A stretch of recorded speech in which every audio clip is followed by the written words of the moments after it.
Well, welcome folks to the Church of Desolation. Today we're going to talk about something that's rather controversial. We're going to talk about hell. A lot of people don't like to talk about hell. I don't blame them. It's kind of scary. But nevertheless, I think that it is a very important topic to address. I'm going to entitle this All Things Made New.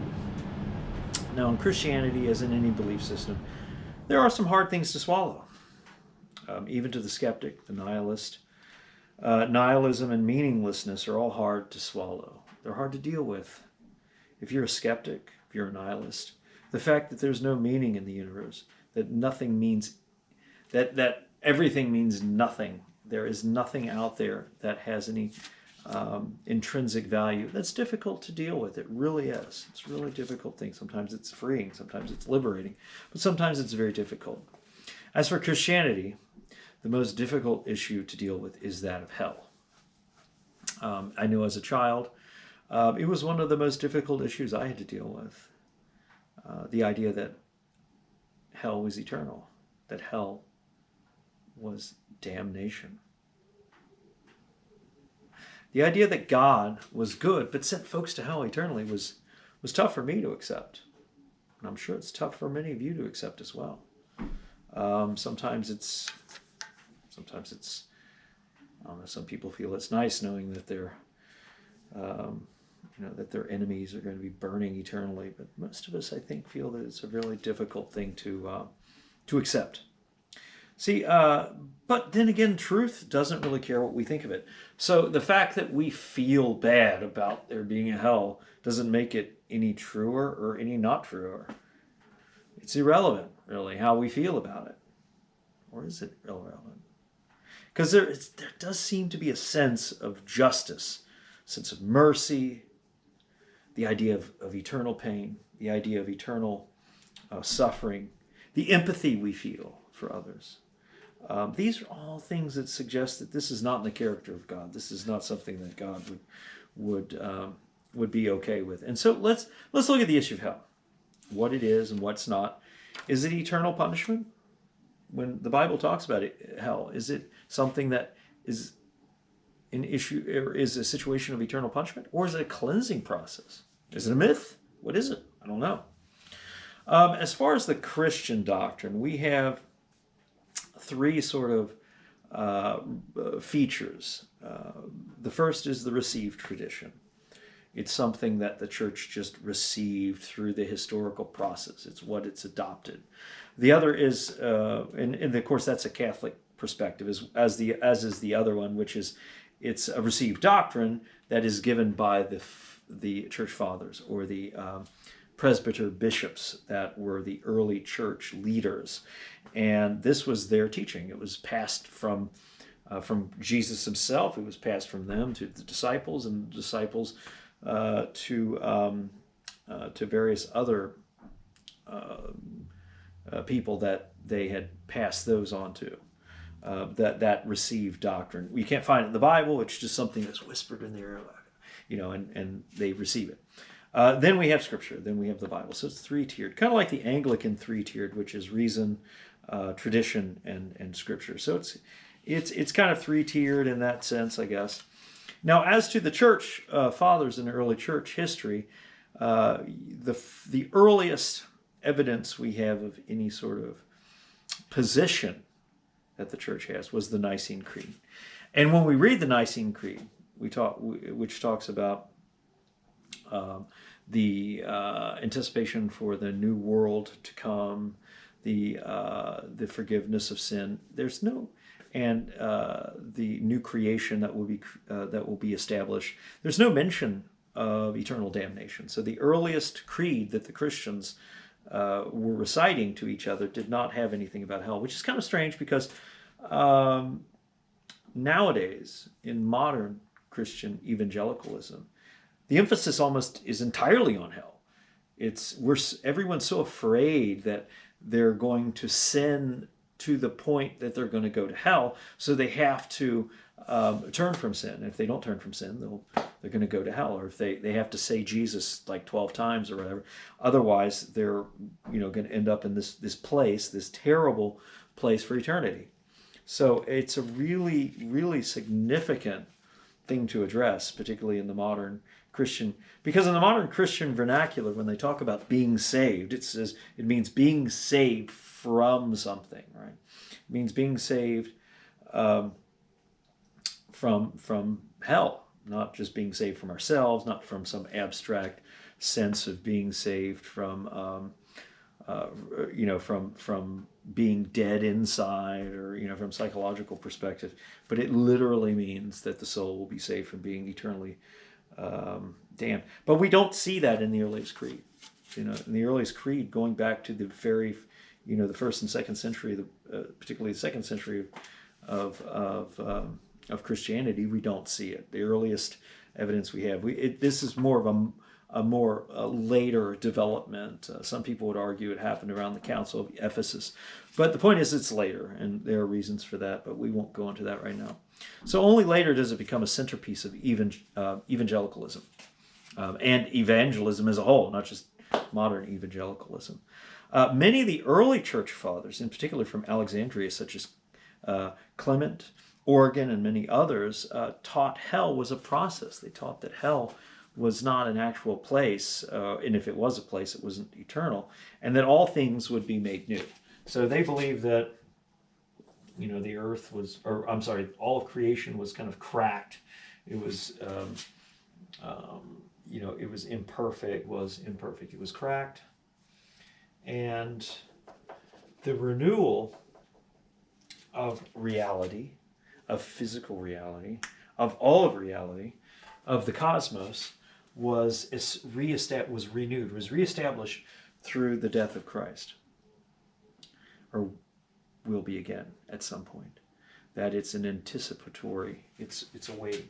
So that's kind of what the Eastern perspective was. That many of the early church fathers, as we were saying, Clement, Origen, and others taught that it was a process. So you have these two perspectives, right? You have two perspectives. One is justice, I guess, and then one is renewal of all things. So that's really what we're looking at. We're looking at two different perspectives. One justice, one all things renewed. Let's look at the view that hell is eternal. That hell is eternal, and it's meant for us. If we don't give our hearts to Christ, that we will or that will be thrown eternally and damned for eternity in hell. One is Matthew, 20, 25, 41. And what that states is that then he will say to those on the left, depart from those who are cursed into the eternal fire, prepared for the devils and angels. So it says eternal fire. So they're going to throw them that are prepared for the devils and angels. Angels. Okay. So what's interesting about this word right here, and this is probably where we get one of the examples where we get the doctrine of eternal damnation and justice, eternally being God's wrath being poured out on someone for eternity, is from terms like this, like eternal. Now this comes from the Greek word, which is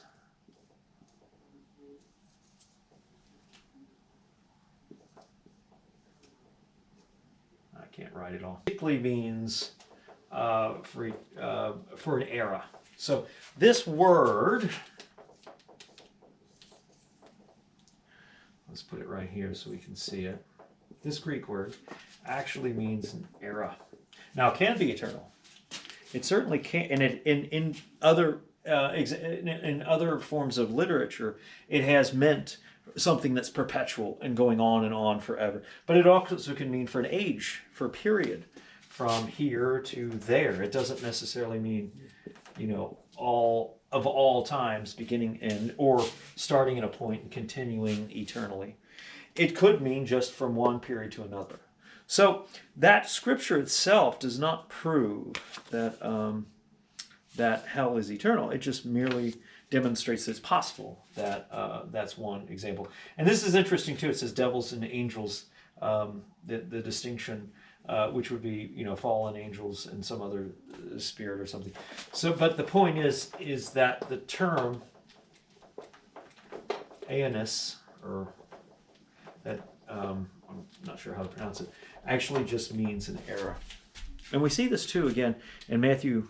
No, not Matthew. I'm sorry. Let's look at Luke 16:19. Now, in Luke 16:19, we have a much clearer depiction of what an eternal place, not just a process, but place would actually be kind of like. We're told of the story of Lazarus. Lazarus the beggar, he was a poor man, and he lived at the foot of this table. Obviously, he didn't always live there. He didn't have like a tent there, and he lived there his whole life. But that's where he spent a lot of his time. There was a rich man, and he had an abundance of food, very wealthy. He ate as much as he wanted, and the food that fell off the table, he would eat. He ate the scraps from the table. And it says that he was filled with sores. He was a very pathetic individual, unfortunately. However, in spite of all of these physical affirmities and life situations, he had a really good relationship with God. And that relationship allowed him, when he died, and it talks about this in the story, 16:19, when he died, he goes to a place called Abraham's bosom, which is interesting because it doesn't say heaven. It says the bosom of Abraham. So we have Lazarus, he's dead, and he's in this place called Abraham's bosom, or the bosom of Abraham.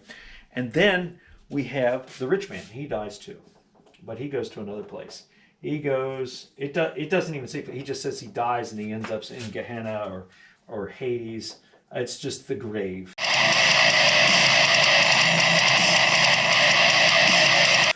But evidently the grave, I can't make fires very well. It's very hot.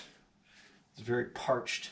And his tongue is sticking out. He wants some of the water. He sees from this impassable gulf between the two places, he sees this water, and he sees Abraham.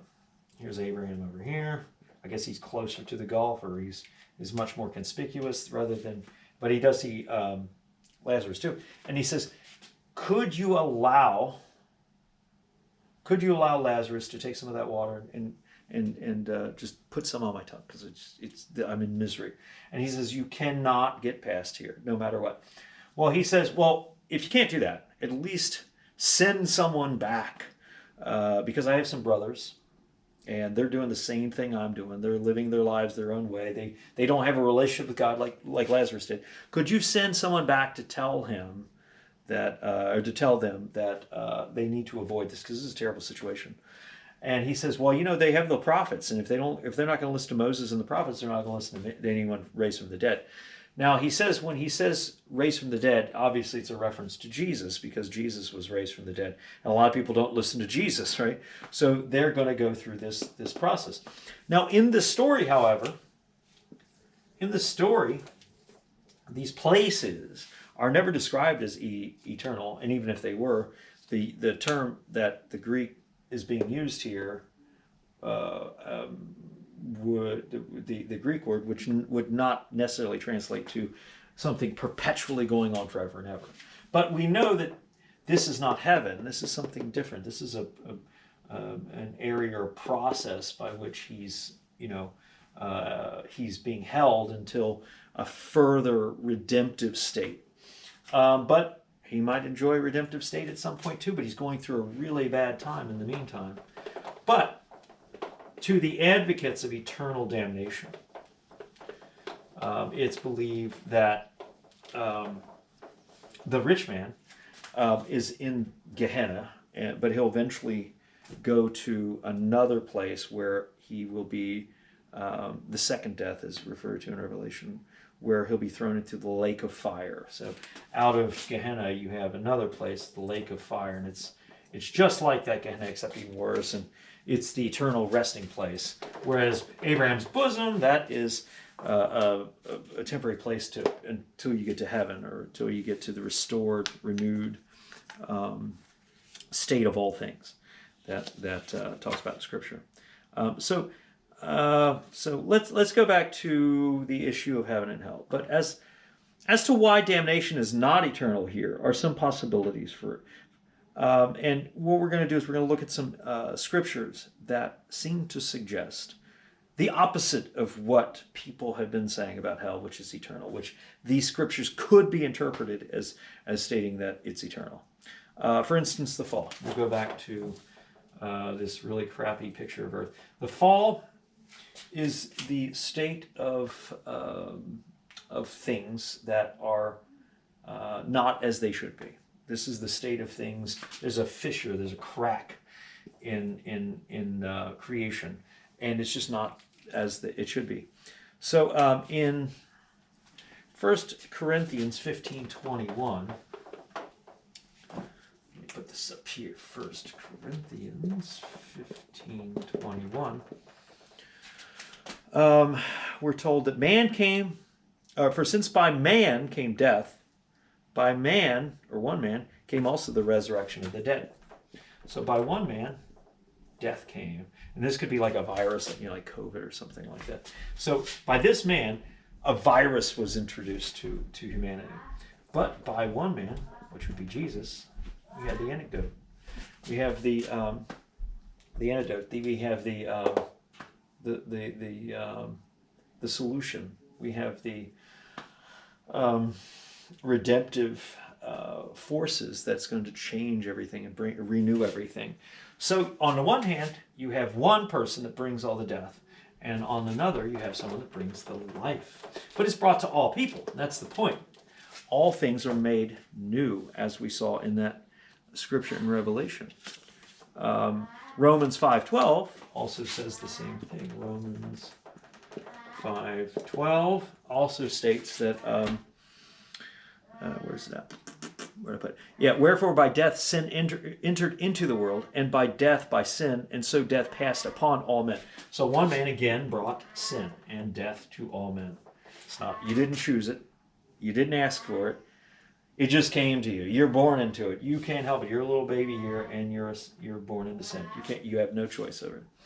But it says in 5:18, in verse 18, it goes on to say that therefore, as by the offense of one judgment came upon all men, which would be, this is the right there, condemnation, as by the righteousness of one came all men, which brought justification of life. So by one man, which would be Christ, right? Through the cross, redemptive powers of the cross, justification of life came to all men. Not just some, not just those who are called according to his purpose, which are all, not just certain ones in a Calvinist sense. Calvinism is the belief that God predestines only certain people to be saved. It says all things right there, and that's hard to really argue against. And going back to the Nicene Creed, the Nicene Creed tells us that what is it? I can't write all this. I look forward to the resurrection of the dead and the life of the world to come. That's just one part of it. So the life of the world to come. There's no mention of hell in this Nicene Creed, which, if it is that significant, it seems it would have been mentioned. But it wasn't. So we have reason to believe that the early church did not, at the very least, did not focus on any doctrines of hell, and felt that the focus should be on the life renewing aspects of God, as opposed to the idea that many will die for eternity will be brought to judgment. So what's this mean, life? When it says the word life, this is kind of interesting. Is it literal life? When the Bible talks about life, is it talking about the ability for my internal organs to continually function properly? Is it blood being flowing through my veins? Is it me taking in oxygen from my environment and then exhaling carbon dioxide? I don't think so. I don't think that that's what it means, because if it were, then it would focus more on a physician or something like that. But it doesn't. It talks about livelihood. It talks about someone being filled with life, being filled with the Spirit. So it's a spiritual. It's a spiritual life, not a physical, not physical. So we're interested, when we hear life, in the spiritual life. And spiritual is real. It's just not in the sense of corporeal. So we're talking about a spiritual life, bringing life to us, not just bringing physical health to these decaying bodies, but to bring life to the spirit, which will then be embodied with the incorruptible body, as Paul talks about. Now, this is an in-house debate. This idea of justice, which is eternal damnation,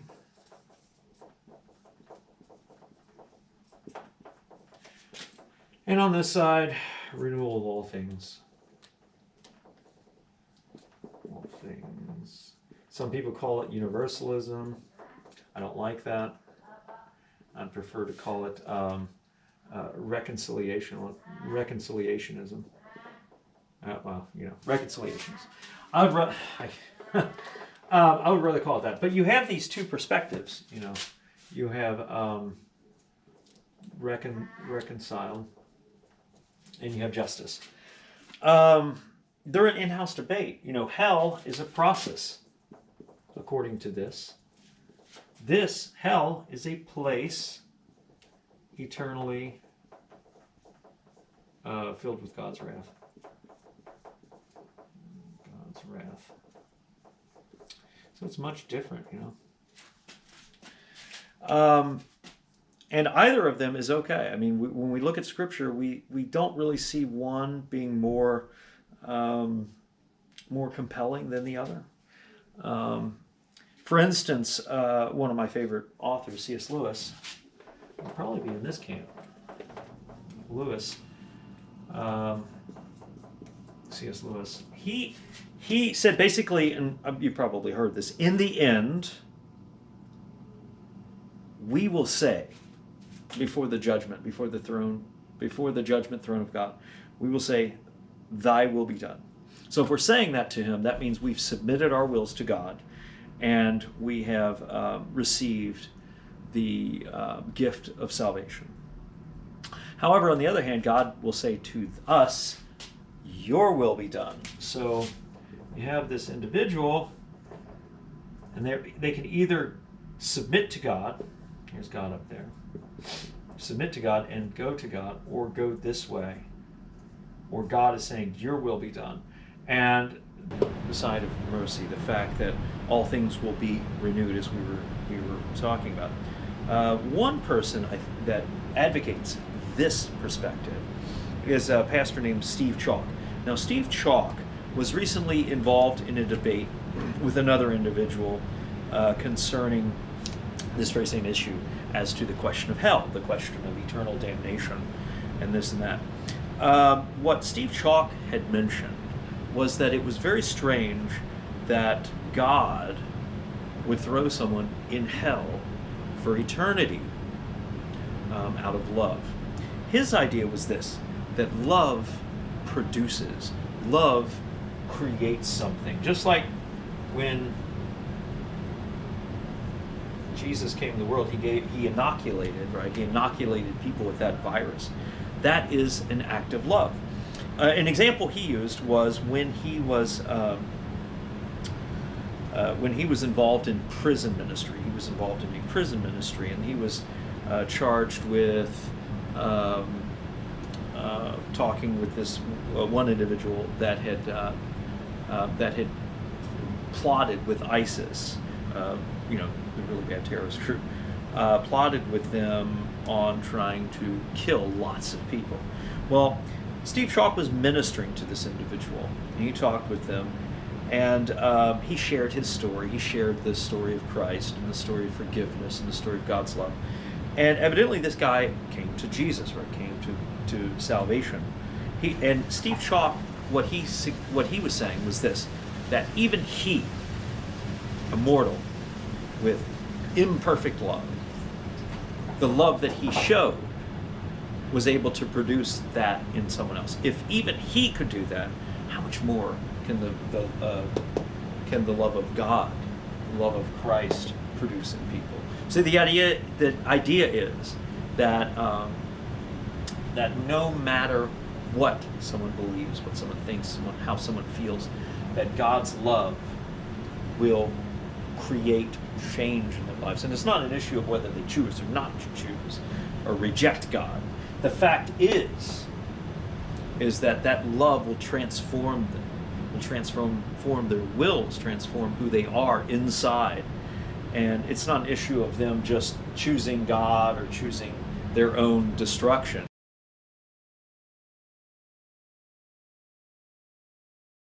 It's an issue of their will, their hearts being changed, being renewed, as it says in Scripture that all things will be made new. So that was just what I wanted to say there about that. And a little note, I can't find anything on, let's get rid of this. I don't have anything on what sort of denomination we are. We are Pansoterian, which means all, and this means salvation or salvaged. I like the word salvaged.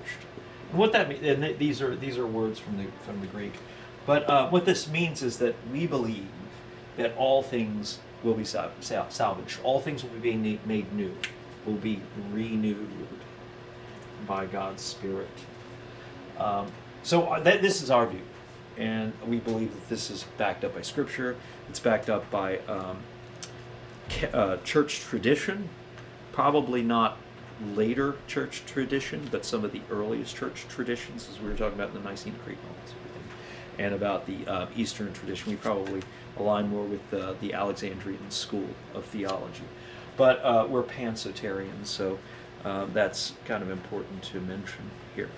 But anyways, that's all I have for you for today. We talked about hell. We talked about how hell is not necessarily, it doesn't have to necessarily be seen as a place where someone goes for eternity, but it could be a process that people go through to receive salvation. So that's all I have for you for today. I'll see you next week. It was great seeing you, and you have a great week. See you.